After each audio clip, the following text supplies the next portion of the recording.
জাতীয় রাজস্ব বোর্ড এনবিআর-এর চেয়ারম্যানের দপ্তর ঘেরাও করে কর্মবিরতি করছে আয়কর এবং কাস্টমস, এক্সাইজ ও ভ্যাট অনুবিভাগের কর্মকর্তা-কর্মচারীরা।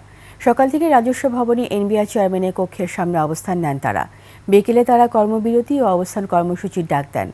রাজস্ব নীতি ও ব্যবস্থাপনা পৃথক করার খসড়া অধ্যাদেশ নিয়ে অসন্তোষ শুরু হয়েছে এনবিআর-এ। ট্যাক্স ও কাস্টমস কর্মকর্তাদের অভিযোগ, যেভাবে খসড়া তৈরি করা হয়েছে তাতে রাজস্ব নীতির নিয়ন্ত্রণ কার্যত প্রশাসন ক্যাডারদের হাতে চলে যাচ্ছে।